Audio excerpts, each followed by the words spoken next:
लोग डिस्कस करेंगे।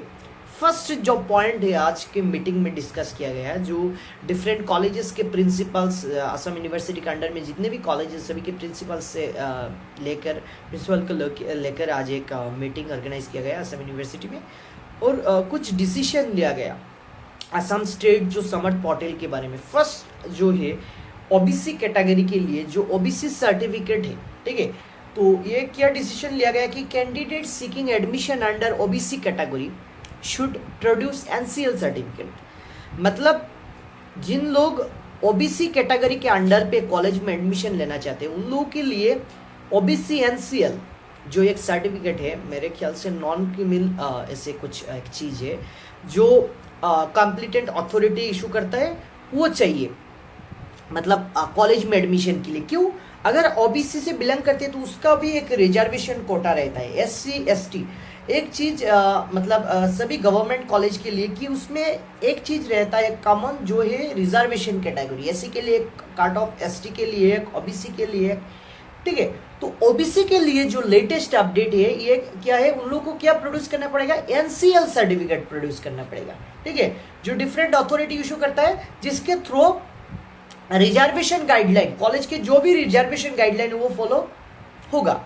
मतलब ओबीसी के लिए जो काट ऑफ है, एससी के लिए जो काट ऑफ है अलग अलग है, ठीक है, तो उन लोगों को एनसीएल सर्टिफिकेट प्रोड्यूस करना चाहिए, ठीक है, मतलब ये एक गाइडलाइन है। सेकंड जो होगा, ये सबसे बड़ा अपडेट है कि पिछले साल जो सीयूटी के वेटेज था 20%, बट इस साल स्टूडेंट का देखो, असम यूनिवर्सिटी ने ये प्रॉब्लम को मतलब आइडेंटिफाई किया कि काफ़ी सारे स्टूडेंट का असम से बाहर उन लोगों का एग्जाम था, बाहर स्टेट या डिस्ट्रिक्ट से बाहर, ठीक है, अगरतला, डिब्रूगढ़ ऐसे रहा, तो उन लोगों के लिए प्रॉब्लम हुआ। काफ़ी सारे विलेज एरिया के जो भी स्टूडेंट, देखो हम लोग सिर्फ जीसी काछाड़ आदामोदो के लिए नहीं बात कर रहे, बहुत सारे रिमोट एरिया में भी कॉलेजेस है जो चल रहा है, बट क्या दिक्कत हुआ कि स्टूडेंट का फाइनेंशियल कंडीशन भी इतना अच्छा नहीं है कि वो लोग बाहर एफर्ट कर सके और जाए, ठीक है। तो उन लोगों के लिए क्या हुआ कि जस्ट 90% सीट नॉन सीयूटी के लिए, एक इंपॉर्टेंट अपडेट है, जो 90% सीट नॉन सीयूटी के लिए,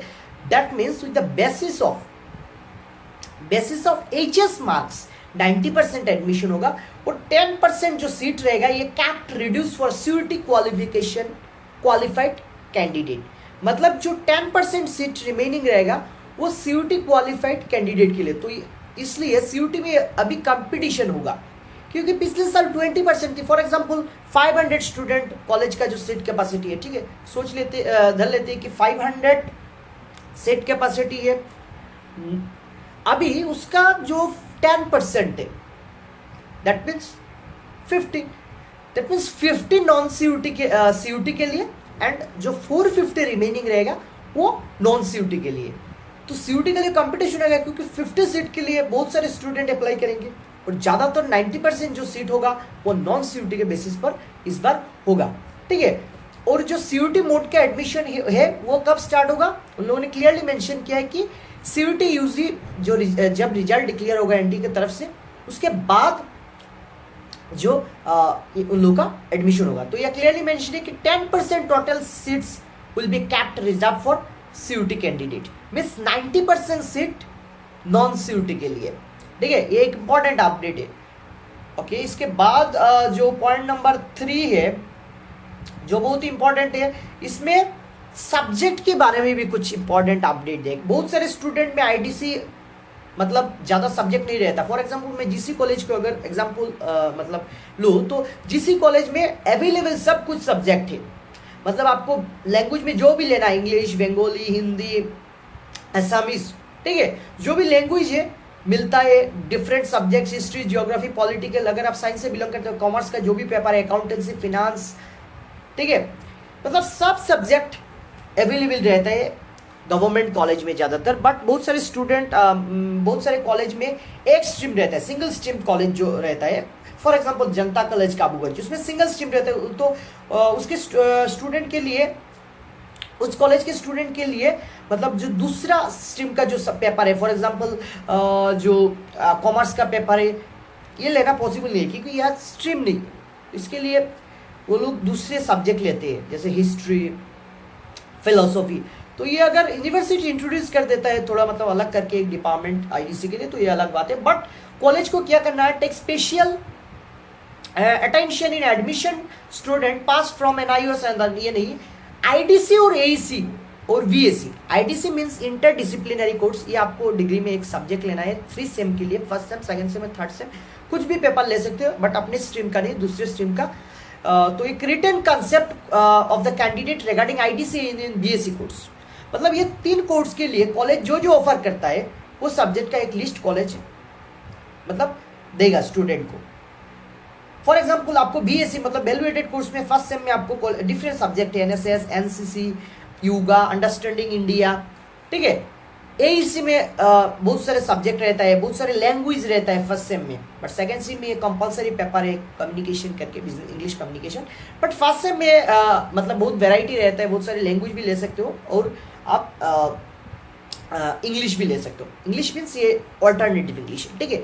और आईडीसी तो मैंने बताया इंटरडिसिप्लिनरी एक कोर्स, ये चीज मतलब अपडेट दिया है, ठीक है। मतलब बहुत सारे कॉलेज में एनसीसी एनएसएस नहीं रहता है, ठीक है। उन लोगों के लिए उन लोगों को प्रोड्यूस करना पड़ेगा अपना अपना आईडीसी का लिस्ट, एईसी का लिस्ट और बीएससी का लिस्ट, ठीक है। फॉर एग्जांपल जीसी कॉलेज ने अपना लिस्ट अपडेट कर दिया, अपना प्रोस्पेक्टर में बहुत सारे सब्जेक्ट है अवेलेबल कॉलेज में, जीसी कॉलेज में, कछाड़ में भी अवेलेबल है, राधा माधव में भी अवेलेबल है, ठीक है, जो भी गवर्नमेंट कॉलेज है। Okay, college will take special attention in admission student passed out from NIOS and other such boards, मतलब अदर्स जो बोर्ड से पास किए उन लोगों के लिए भी कुछ अपडेट है कि कॉलेज को अटेंशन देना चाहिए। और लास्ट जो 5 पॉइंट है, for admission of any candidate एक वैलिड डॉक्यूमेंट का पॉइंट आया जो है डोमिसाइल। डोमिसाइल सर्टिफिकेट क्या हो सकता है, व्हिच में इंक्लूड, डोमिसाइल क्या हो सकता है, पासपोर्ट, आधार, बैंक पासबुक, ड्राइविंग लाइसेंस, ये 4 डॉक्यूमेंट आपको डोमिसाइल के काम आएगा for admission of candidate of any document with a valid proof of address. देखो आधार कार्ड एड्रेस प्रूफ नहीं है, या एड्रेस प्रूफ में मतलब डोमिसाइल में आप क्या मेंशन कर सकते हो, क्या दे सकते हो, पासपोर्ट दे सकते हो, आधार दे सकते हो, बैंक पासबुक, ड्राइविंग लाइसेंस, ठीक है। ये पासपोर्ट, ये 4 चीज आप दे सकते हो किसमें, डोमिसाइल सर्टिफिकेट में, ठीक है। डोमिसाइल का कॉन्सेप्ट क्लियर है। ओके, एक इंपॉर्टेंट पॉइंट है जो रेशन कार्ड से रिलेटेड। रेशन कार्ड में क्या इस बार का जो असम गवर्नमेंट का जो अनाउंसमेंट, उसमें ration card shall be considered for determining eligibility under the fee waiver scheme. Government का जो फी वेवर है जिसमें फ्री एडमिशन होता है, उसमें आपको रेशन कार्ड प्रोड्यूस करके आपको फ्री मिलेगा एडमिशन, ठीक है। If the student don't produce a ration card, the ration card of the either parents का, अगर खुद का रेशन कार्ड नहीं है तो पेरेंट्स का रेशन कार्ड आप शो कर सकते हो, वो एक्सेप्ट किया मतलब जाएगा। Thus the income certificate of the parents is no longer a valid। इस पॉइंट से लेकर भी एक अपडेट है कि और भी एक नोटिस दिया है असम यूनिवर्सिटी ने, जिसमें अगर आपके पास राशन कार्ड नहीं है तो आप इनकेस इनकम सर्टिफिकेट शो कर सकते हो, ठीक है। इससे रिलेटेड भी नोटिस है, बट अगर आपके पास इनकम सर्टिफिकेट है तो आप मतलब रेशन कार्ड है तो आप रेशन कार्ड शो करो, ठीक है। रेशन कार्ड एक वैलिड डॉक्यूमेंट है।